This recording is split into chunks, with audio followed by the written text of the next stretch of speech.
আসসালামু আলাইকুম সম্মানিত ভিউয়ার্স, এই যে ইন্দোনেশিয়ান স্মার্ট নেপিয়ার ঘাস খেতে আসলাম। এটা হচ্ছে ইন্দোনেশিয়া থেকে আগত একটি ঘাস। এটা গরু ছাগলের অধিক পরিমাণ খেয়ে থাকে, মিষ্টি জাতীয় একটি ঘাস। আমি আপনাদের একটি ঘাস দেখাই এখান থেকে। দেখুন, এই যে একটি ঘাস, দুই দিক থেকে পাতা হয়ে থাকে।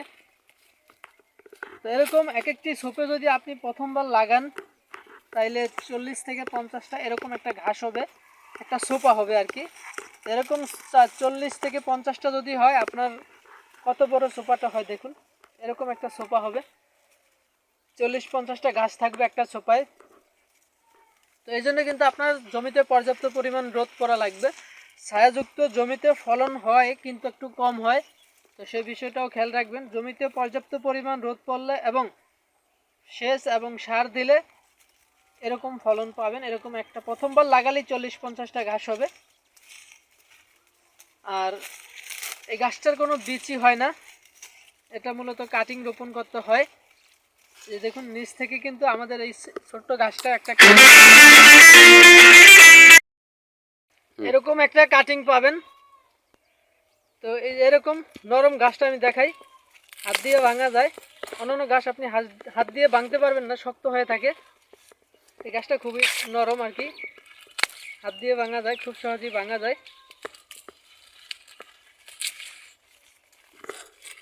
খুবই নরম। তো এখানে যে কাটিংটা আছে, এই কাটিংটাও হাত দিয়ে ভাঙা যায় নরম হওয়ার কারণে, এই যে শিকড়ের কারণে, এই যে শিকড়। তো এরকম যদি একটি কাটিং রোপণ করেন, এই সাইজের 4 থেকে 5 গিটের একটা কাটিং রোপণ করলে এরকম একটা সোপা পাবেন। তো আমাদের কাটিংগুলো 4 থেকে 5 গিট হয়ে থাকে। এরকম একটি কাটিং যদি রোপণ করতে পারেন, আপনার এরকম এক একটি সোপা হবে।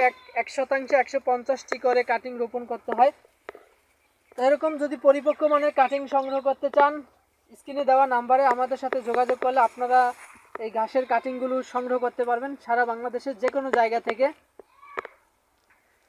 তো দর্শক, আজকে এ পর্যন্তই। যদি আমাদের কাছ থেকে কাটিং সংগ্রহ করতে চান, অবশ্যই আমাদের সাথে যোগাযোগ করবেন আর আমাদের চ্যানেলটি সাবস্ক্রাইব করবেন। সকলে ভালো থাকবেন। আল্লাহ হাফেজ।